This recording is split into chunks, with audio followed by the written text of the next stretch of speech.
friends, I'm Avery and welcome back to my channel. If you are new here, let me tell you a bit about myself. I am a first-generation law school graduate, a former candidate for public office here in the state of Texas, and now I work full-time in tech consulting. This means I've seen law and technology collide in ways that are both fascinating and, let's be honest, a little terrifying.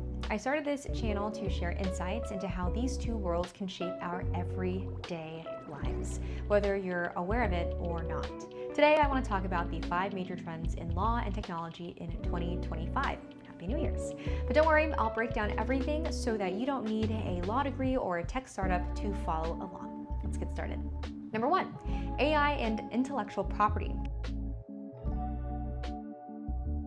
Can robots be artists? Artificial intelligence, or AI, is everywhere. It's when machines perform tasks that normally require human intelligence, like writing, creating art, or diagnosing diseases.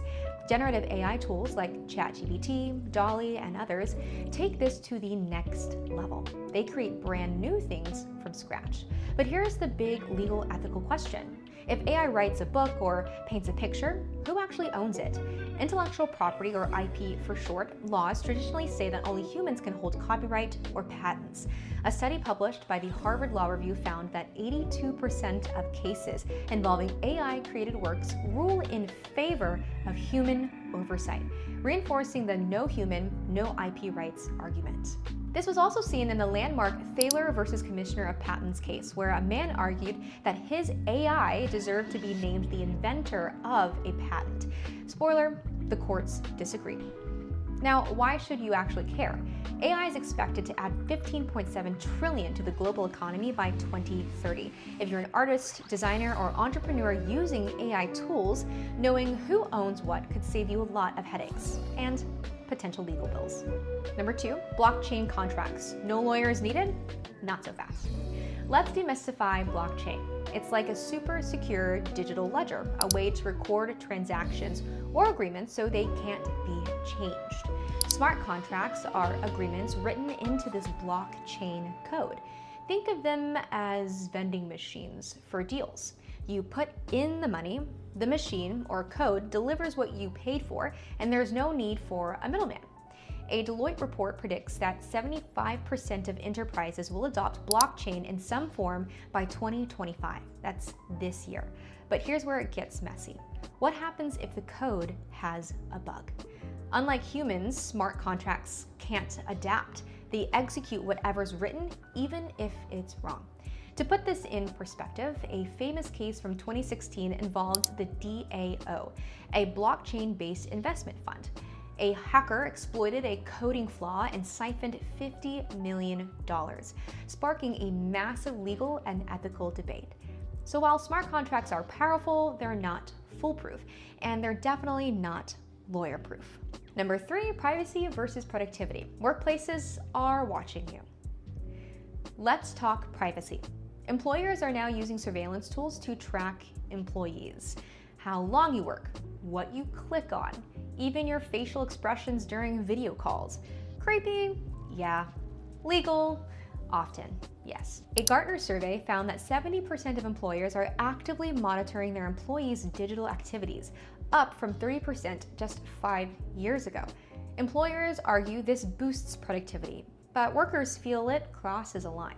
And they're not wrong. California recently proposed the Workplace Technology Accountability Act, which would force companies to disclose what data they collect and why. Here's a key term to know: biometric data. This includes things like fingerprints, facial recognition, and even the way you type on a keyboard. It's sensitive information, and laws like Illinois's Biometric Information Privacy Act, or BIPA, are starting to protect it. So if your workplace is asking for your fingerprints to log in, you might want to ask why. Number 4, cybersecurity insurance. The fine print gets even finer. Cyber attacks are now a fact of life, and ransomware, a type of hack where your files are locked until you pay up, is costing businesses billions. A report by Cybersecurity Ventures estimates that ransomware damages will hit $10.5 trillion annually by 2025. Now enter cybersecurity insurance. It's like health insurance, but for your data. If a company gets hacked, the insurance helps cover the costs. But here's the catch. But here's the catch. Insurers are tightening their rules. They're requiring companies to show they've taken precautions like using two-factor authentication and training employees to recognize phishing emails.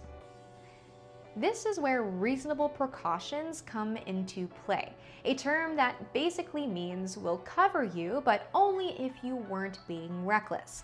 If you run a small business, investing in cybersecurity isn't optional anymore, it's survival. Number 5, regulating the metaverse. Digital chaos meets real-life laws. The metaverse is like the internet, but immersive. You can attend concerts, buy digital land, or even start a business, all from your couch. But here's the problem. Just because it's digital doesn't mean it's lawless. In 2025, the metaverse economy is booming. It's projected to grow 1.5 trillion by 2030. But legal questions are piling up. What happens if someone harasses you in the metaverse? If your virtual land gets stolen, can you sue? Let's break down one term: digital assets. These are things you own in the metaverse, like avatars, land, or even virtual outfits. They have real value, and laws are starting to catch up.